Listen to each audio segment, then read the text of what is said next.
कोई ग्रंथ नहीं, केवल भागवत ग्रंथ ही ऐसा है जिसको सुनने से भगवान शीघ्र ही हृदय में अवरुद्ध हो जाते हैं। शुश्रूषुभिस्तत् क्षणात्। तीसरा मंगलाचरण भागवत में सूत जी ने किया है। जो कहते हैं ये भागवत क्या है, बोले निगम कल्पतरोर गलितम फलम, वेद रूपी वृक्ष का पका हुआ फल है भागवत। तो इस फल का क्या करें? तो सूत जी ने कहा इस फल को पियो। लोगों ने कहा महाराज रस पिया जाता है, फल नहीं, फल तो खाया जाता है। सूत जी कहते हैं कि फल खाया तो जाता है, लेकिन ये फल ऐसा है जिसको पिया जाता है। क्यों? बोले क्योंकि इस फल में न तो गुठली है और न छिलका है। अर्थात हम लोग फल खाते हैं तो गुठली और छिलका नहीं खाते, उसको फेंक देते हैं। लेकिन भागवत में फेंके ऐसा कुछ है ही नहीं, इसलिए ये रस रूप फल है। तो क्या करें? इसको पियो। कैसे पिए? मुख से? बोले ना, तो सूत जी कहते हैं इसे कानों से पियो।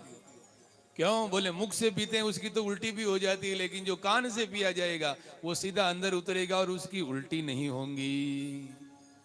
तो कथा कौन सुने? बोले दो लोगों को बुलाया है, रसिका और भावुका।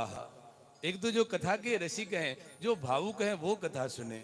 क्यों? बोले जो रसिक लोग होते हैं, जो भावुक होते हैं, वही कथा के महत्व को समझते हैं। प्यासा व्यक्ति ही पानी के महत्व को समझता है, भूखा आदमी ही भोजन के महत्व को समझता है। जिसको भूख ही नहीं है महाराज, उसे बढ़िया से हलवा बनाकर खिलाओ, 5 कमी निकालेगा उसमें भी।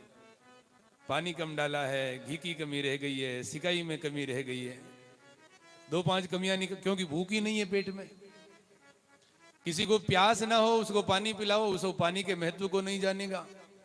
इसीलिए जो रसिक हैं वही कथा के महत्व को समझते हैं। और कथा आरंभ होती है नैमिषारण्य में।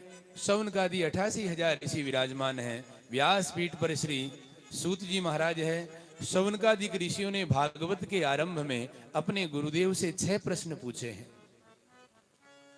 पहला प्रश्न पूछा है कि गुरुदेव जीव का कल्याण कैसे हो। दूसरा प्रश्न पूछा है कि जीवन का परम लक्ष्य क्या है, धर्म क्या है। जैसे एक विद्यार्थी का लक्ष्य होता है परीक्षा को पास करके अगली साल अगली कक्षा में पहुंचना, उसी प्रकार इस मानव जीवन का लक्ष्य क्या है, क्या प्राप्त करना है। ये मानव का शरीर जो हमें मिला है, ये क्यों मिला है, इसका क्या उद्देश्य है। तीसरा प्रश्न पूछा कि शास्त्र तो अनेक हैं, शास्त्रों का सार क्या है, ये आप हमें बताएं। चौथा प्रश्न पूछा है कि भगवान के कितने अवतार होते हैं। कोई कहता है 10 अवतार, कोई 24 अवतार। वास्तव में अवतार होते कितने हैं, और अवतार होते हैं तो अवतार होते क्यों हैं, भगवान को अवतार लेने की आवश्यकता क्यों पड़ती है।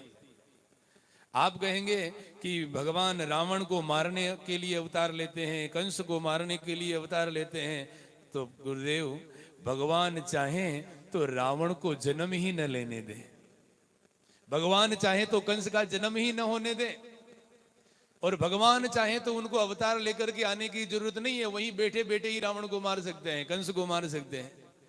तो पहले तो रावण कुंभकर्ण को भेजते हैं, वो यहाँ आकर के भक्तों को संतों को सताते हैं, और जब उनको दुख देते हैं, कष्ट देते हैं, भक्त लोग रोते हैं, भगवान को पुकारते, तब भगवान कहते हैं चिंता मत करो मैं आ रहा हूं।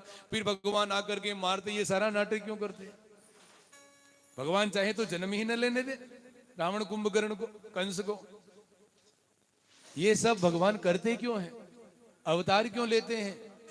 और छठा प्रश्न पूछा है कि जब तक भगवान धरती पर रहे ये धर्म भगवान की शरण में रहा, और जब भगवान धरती को छोड़ करके गोलोक धाम में चले गए तो भगवान, जो धर्म भगवान की शरण में रहता था, वह धर्म कम शरणम गतः, वह धर्म किसकी शरण में गया।